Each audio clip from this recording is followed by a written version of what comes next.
All right, hello everyone, 𝕱𝖊𝖊, the doll maker apprentice. Welcome to my video today and the continuation of Pondering Talks, which is a list that I created in 2016 while I was building my own practice. Now it's revived in 2023, where I go through a list of topics from the beginning, the first one written down, all the way down to the bottom, which is almost 80 topics, maybe 80, maybe a little more, I haven't counted. So each time I record a video, I look at what's next in the list. So I don't know prior to the day what I'm going to do. But I will tell you, this next topic, I've gone to do this a few times today. I've gone to check, come on to start the video, and something happened that I wasn't able to do it, or something would distract me and I'd go away. So I'm like, oh, that's curious, like that's not normal. I wonder what that's about. And just minutes ago I finally looked. I decided I'm gonna do this video. We're gonna get through this video, and the topic is oh gosh, I forget exactly what it is, but it's about carrying our past, letting go of our past, and how to move forward without carrying it. So once I read that, I'm like, this makes perfect sense as to why the resistance would be there for me to come on and do this video. So my full disclosure coming on here is I am someone with a lot in my past. A lot of things that have been beautiful, great blessings, and a lot of things that have consisted of pain. And I have inflicted pain on many people, and I have experienced pain from many people. So my past, again, maybe if you know me, then you've probably heard me speak to this before, but some of you maybe haven't. If you were to go to my hometown and drop my name, right? Shelley Kratchmer. If you're ever in my hometown, go ahead, drop my name. It's likely you would hear stories. Oh yes, we know her. She had mental health problems. She had drug addiction. She was in the hospital. She was like all of these things. You'd probably hear all of that. Like I'm still am that. Actually, you might not even hear I was. They might actually still use present tense, because a lot of small town thinking, they don't move on. They stay stuck in what was, right? So there's a lot of things in my past that if I look at them individually, and I used to be incredibly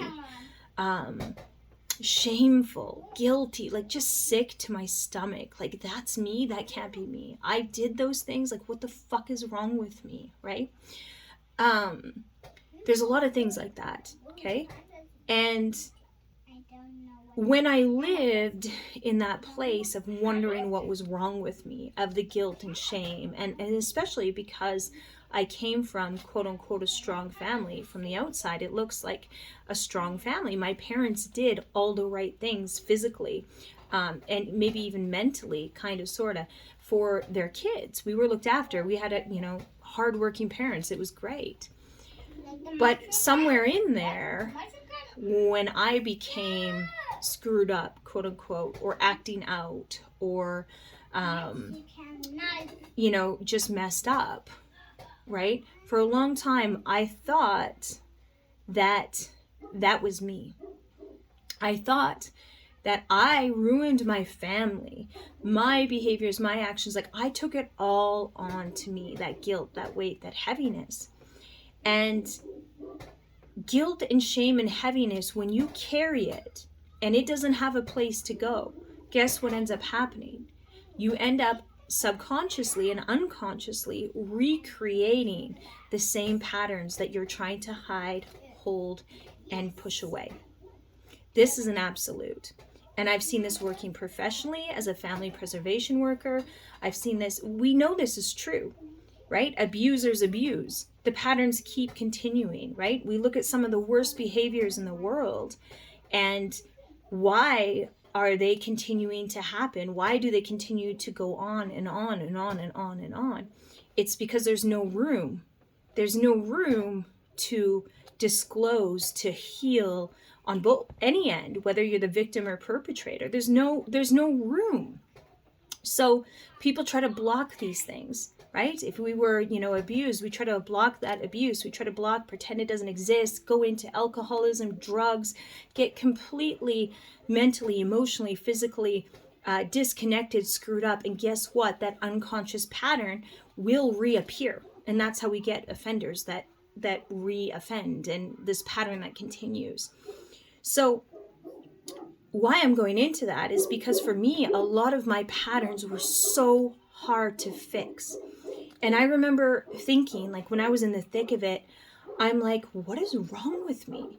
Like, why, when I understand what I'm doing, why do I keep doing it? Why does this keep happening? Why? Like, what is this? And again, I very much internalized. I very much thought it was something at that time I didn't understand, that this was, across the board for humanity. I didn't know that our whole world and our systems and our governments and all of these things had the same problems I did. They just expressed them in different ways. I didn't know that then. I thought it was me. And it's likely your pain, whatever you have, whatever shame you have for things you've done or all of that, you likely think it's you too. Now, here's the thing. Just because it wasn't us doesn't mean we don't take self-responsibility. Every action we did, we have to take responsibility. We have to take responsibility for the things we've done in our past. But guess what? Not an ounce of anything we did in our past, even an hour ago, is a part of us in the moment if we choose not to be. Do you understand what I'm saying? You are not, and I am not, anything that has happened previous. Now, there's people in our world that are very invested in making us think and making us believe that that's not true. Whatever you have done is you. Whatever you have done, you carry forth, and you should have shame, and you should hide, and you should do all these things. But guess what? Those people who are invested in that paradigm, in that ideology, that people shouldn't feel free, that they shouldn't have the ability to change their existence no matter what, where, when, and how this happened, right? Those people have the darkest secrets. Those people have the deepest shit. I'm not kidding you. We know how big trauma is. We know how much it is an influence in our jails, in our schools. We know that every person who is mental health, right, displaying a problem, that problem is related to trauma, right? But yet, our family physicians aren't trained in trauma. Our teachers aren't trained in trauma. Nobody's trained in this. And guess what? I'm going to tell you why they're not. Do you know why they're not? Because if we openly talked about trauma and we recognized trauma, some of these people at the heads of the heads, the top of the top, would be held responsible for their actions towards keeping trauma going and keeping trauma moving and re-traumatizing, using their position as leadership to hurt people, to steal from people, to not physically so much, but like mentally, emotionally, right? We would have a big problem. And that's why this research, where there are thousands and thousands of academic papers on how when someone's trauma is addressed, validated, it can be moved through, right? It can be, people change. So this whole paradigm of people can't change, or, oh, this is who they are, this is what they are, is complete hierarchy bullshit. It's not right. So where I'm going with this, okay?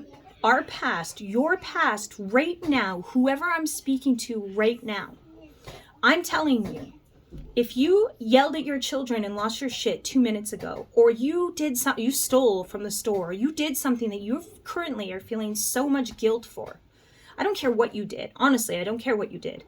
If you feel that right now, let it go. Let it go and choose to be different in this moment. Choose to feel yourself free from that and make different decisions and different actions. Because when we can see that we are not those things, how we choose to show up and operate, we automatically start feeling this thing called hope. Which this thing called hope means, if I'm not the stuff that I've done, if I'm not what everybody around me thinks I am, if I'm not what the family has labeled me as, if I really am a pure creator and I can do whatever I want, you're going to make different choices. And I want to tell you something else. No matter what circumstance we're in, there is hope. We can change it. Now, we can go to the worst of the worst and we can say, okay, so what if I'm a sex offender and I'm a sex offender that's currently offending, right? Let's just go to the worst, guys. Why not go to the worst of the worst? No one likes to fucking look at this, but this is a reality, okay? Does that person have a chance of stopping the behavior and healing and, you know, holding themselves accountable, but yet having a space where someone can look at them and say, you deserve to be free. You deserve that, and I'm going to support you in your healing journey, and you deserve to be free, right? So is there the space for somebody to come out and say, hey, I'm doing wickedly evil shit and I don't want to do it anymore? No, there is no space for it, because if there were a space for it, we would have people who are healing from these things, who are shifting, who are growing from these things. But there's no space for it. So it can't happen. So we are perpetuating evil over and over and over again because there is no space for this. Do you see the problem? This is a problem. This is a massive, massive problem. And I've predicted many times, I'm not the only one, many people are talking about systems changing, shifting. The systems of the future have to be governed.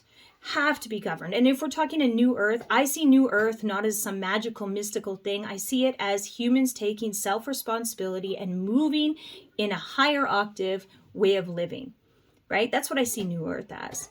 So in order for that to happen, we have to create a safe space for people to move forward and be someone who they were not in their past. And as long as we deny that space, as long as we deny that, we are keeping evil. We are participating in evil. Do you understand that? I want you to understand that, not with guilt, but to really feel into that and understand that our inability to talk about disturbing fucking shit, our inability to look at another person and see a soul underneath behavior, our inability to forgive ourselves and to let go of ourselves is creating evil, right? Our inability. And let me tell you, religious people asking for forgiveness and then acting in this way is bullshit. Let's just be fucking clear. You cannot do bad things, ask for forgiveness, and hide and pretend like you live in a fucking fairy tale because you're religious, right? And that in the future too, religion, bye-bye. Like, you can still have your faith, but guess what? You are not going to govern our systems, because inside churches, we have hundreds of people communing. They praise God. They forgive each other. And this is in mosques, and this isn't, you know, I'm not just singling out Christianity here. I'm group thinking and religious ideologies where they come in there. Do you know how many people are perpetuating evil inside those churches? That you're probably sitting beside someone. Maybe you are one of them, right? So this is important. It has to go. It has to go. We have to create a different world, and we have to be a new world. We have to be a new person. So if you, being a person who is saying, hey, I'm ixnaying my past and I'm recreating myself, if that means you have to let go of the people that are dearest to you, let go of them. Because as long as you don't, and as long as you stay with people that are determined to see you a certain way, you will never move into a new reality. You're stuck. And you did not come to this earth plane. You were not born into this earth plane, especially at this time, to stay stuck and to feel like you're powerless. Thank you very much. That is it. My husband is calling me. Peace out. If you like this video, subscribe. My name is 𝕱𝖊𝖊𝖊. Thank you.